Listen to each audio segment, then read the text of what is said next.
अब बात सीआरपीएफ की लेडी कांस्टेबल खुशबू चौहान की, जिनका पूरा देश दीवाना हो गया है। एक डिबेट के दौरान लेडी कांस्टेबल ने इतना जोशीला भाषण दिया कि सुनने वाले बस सुनते रह गए। पिछले 48 घंटे में लाखों लोग इस वीडियो को सोशल साइट्स पर देख और शेयर कर चुके हैं। आप भी सुनिए खुशबू की बातें और हो जाइए उनके दीवाने।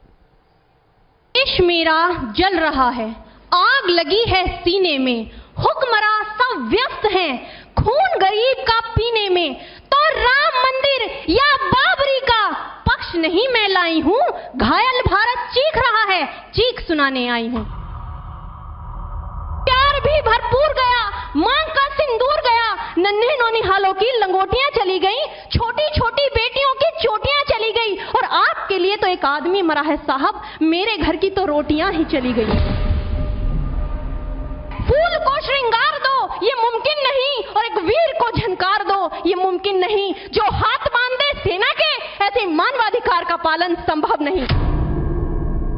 चिरागों को हवाओं में उछाला जा रहा है, हवाओं पर भी रोब डाला जा रहा है। अरे हम ही तो बुनियाद है आंतरिक सुरक्षा की, और आज हमें ही नौकरी से निकाला जा रहा है।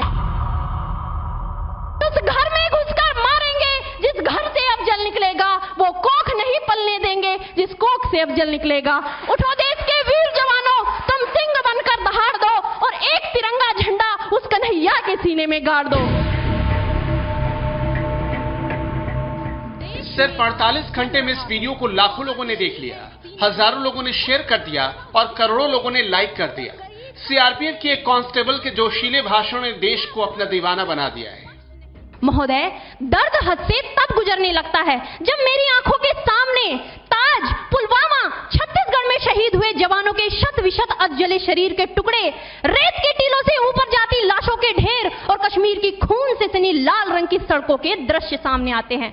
उस पर मेरे प्रतिपक्षी महोदय का कहना ये कि मानवाधिकारों की अनुपालना करते हुए देश से उग्रवाद और आतंकवाद को समाप्त किया जा सकता है। महोदय, अब तो हमारा तिरंगा झंडा भी हमसे ये पूछने लगा है कि क्या बात है भारत, आजकल फहराने से ज्यादा मैं कफन में दफनाने के क्यों काम आ रहा हूँ। कांस्टेबल खुशबू चौहान का ये देश के प्रति अपनी भावनाएं व्यक्त करने का अंदाज है।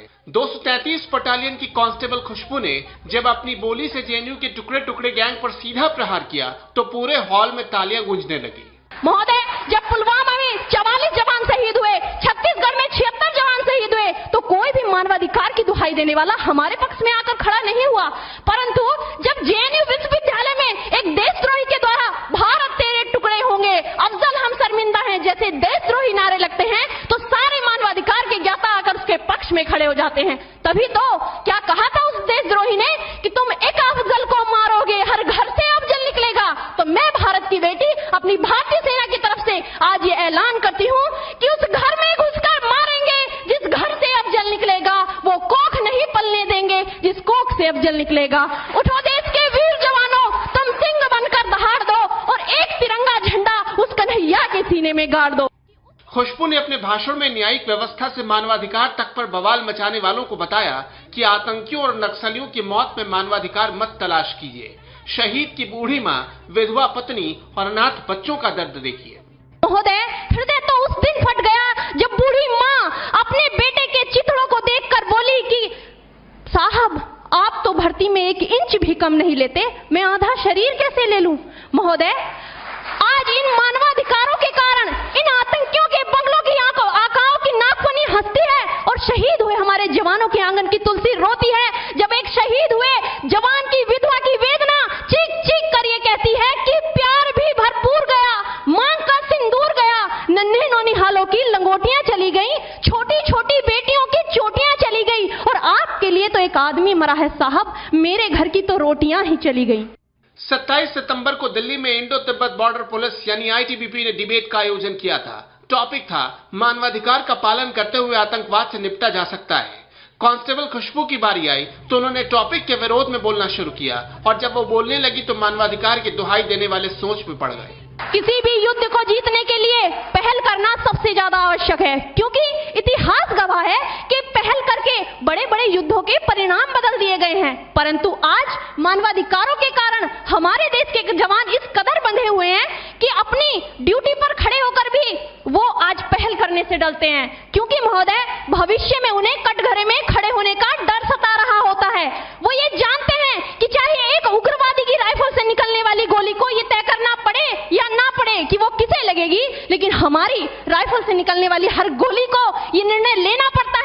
चाहे वो किसी निर्दोष को लगे, दोषी को लगे या ना लगे, परंतु किसी निर्दोष को नहीं लगनी चाहिए। यदि ऐसा हुआ तो ना तो ये समाज हमें छोड़ेगा, ना ही तिल का ताड़ बनाने वाली ये मीडिया हमें छोड़ेगी। और महोदय, मानवाधिकार के तले किसी जवान को दबाकर युद्ध के मैदान में छोड़ देना कोई वीरता नहीं, एक आत्महत्या है। क्योंकि महोदय, फूल को श्रृंगार दो ये मुमकिन नहीं, और एक वीर को झनकार दो ये मुमकिन नहीं। जो हाथ बांध दे सेना के, ऐसे मानवाधिकार का पालन संभव नहीं। खुशबू चौहान का ये करीब 5 मिनट का वीडियो सोशल मीडिया पर हर तरफ छाया हुआ है। हर कोई वाह वाह कर रहा है। मुझे अफसोस है अपने देश की न्यायिक प्रक्रिया पर, जहां आज भी रात के 12 बजे अजमल कसाब जैसे आतंकी के लिए सर्वोच्च न्यायालय के दरवाजे खोल दिए जाते हैं। ऐसे देश से मानवाधिकारों की अनुपालना करते हुए आतंकवाद और उग्रवाद से कभी नहीं निपटा जा सकता। मानवाधिकार के नाम की दुहाइयां देने वालों, सीमा पर लड़ा नहीं जाता चरखों से शोलों के आगे, रामायण पढ़ी नहीं जाती सीमा पर गोलों के आगे। धरती के घोर कुहासे को एक सूरज ही हर सकता है, क्योंकि एटम बम से रक्षा केवल एटम बम ही कर सकता है। कश्मीर से लेकर छत्तीसगढ़ के जंगलों में सीआरपीएफ के जवान ही आतंकियों और नक्सलियों से सीधा मुकाबला करते हैं। इसलिए खुशबू के दर्द को लोग सुन भी रहे हैं और समझ भी रहे हैं। ये देश जहां कमजोर पड़ जाता है, खुशबू उसी कमजोर कड़ी को मजबूत करने की मांग कर रही है।